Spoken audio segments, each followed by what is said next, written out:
Olivia is intelligent, and she wants to join Korea together. Well, so does President Kim Jong-un.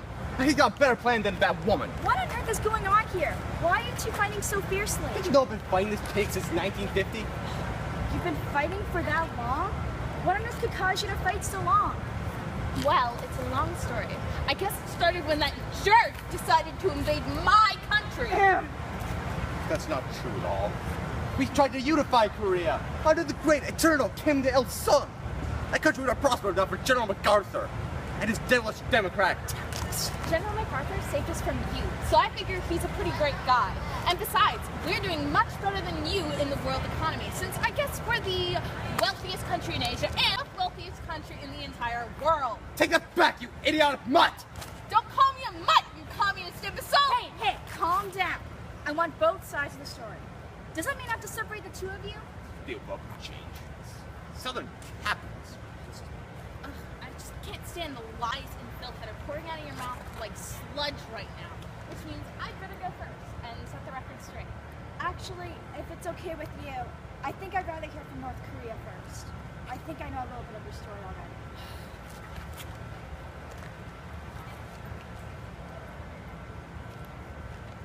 So, how did all of this start? Weren't you the ones who attacked first?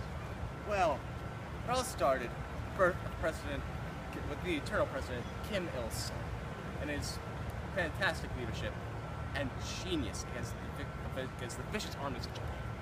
You see, they arrested him.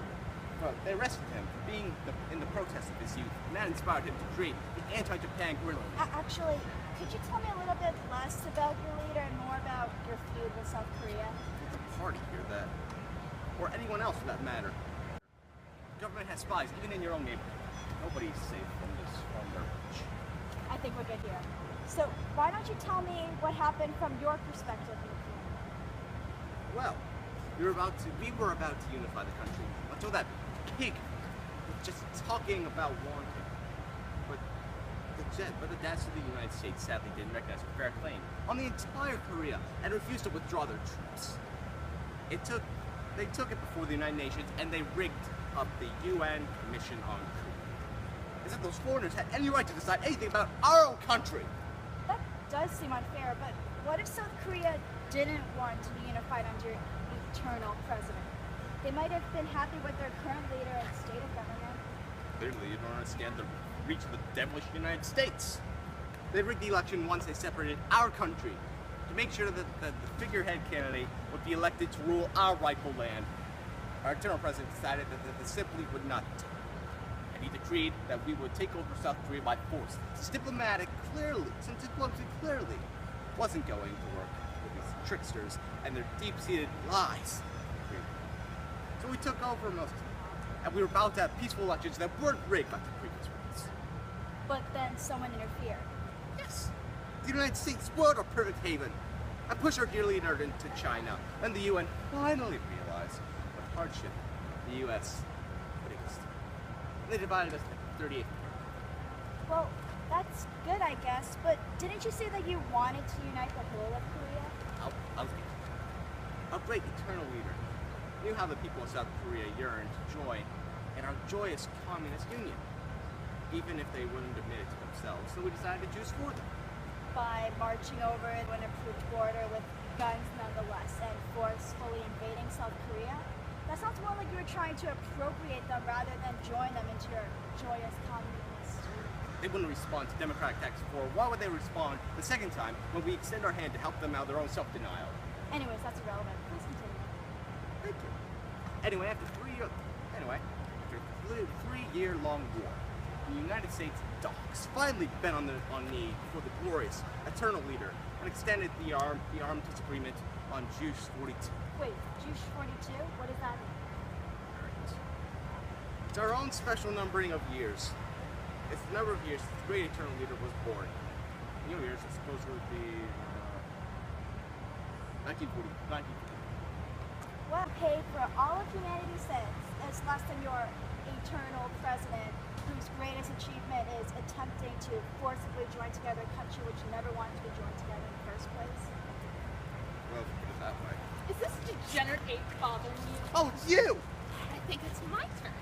And I'll tell the story the right way. I wouldn't trust someone who's denying their innermost yearning. Innermost yearning? Please. Like I'd ever want to unite Korea under a commie government. Over my dead body. That's what it takes to make you realize what you dream. It can't be my dream if I'm dead, you idiot. See, I'm not welcome here. But you'll welcome me one day, and we'll join together in communism.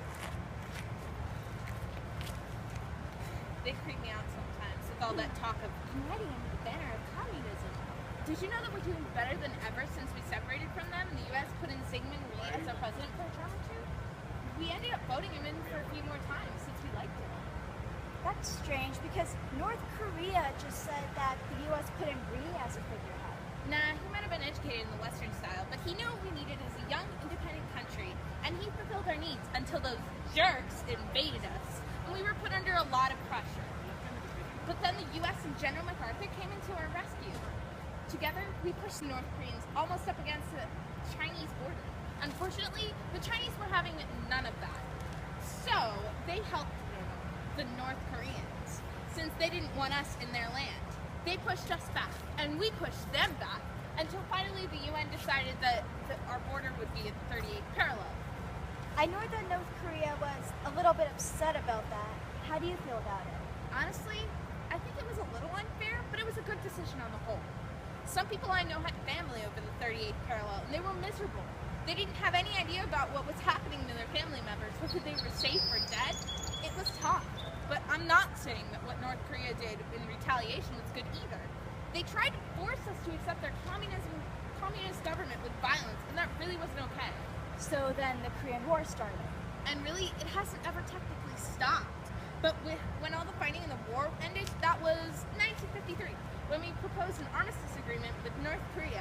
The funny part is, some of the prisoners of war we captured didn't want to go back to North Korea, and the North Koreans and Chinese weren't really happy with that. Wasn't there another incident later that almost caused another war? Oh yeah, I remember that. We had a couple guys over from America, and there was this poplar tree on the border that was blocking the UN station there. So we decided to take care of the problem, and as we're cutting down the tree, a couple of North Korean soldiers come over and ask us what we're doing. So we tell them, and one of them goes nuts, calls for backup and everything. One of the American soldiers shows him his badge and says, "That won't be necessary, sir." And the North Korean soldier goes absolutely bonkers and starts killing the American soldiers. It was absolutely worthy of going to war for, I think. The Americans are there to protect us. What's it to the North Koreans if they chop down some dumb tree because they can't see? Well, I'm glad that I talked to the both of you and got both sides of the story.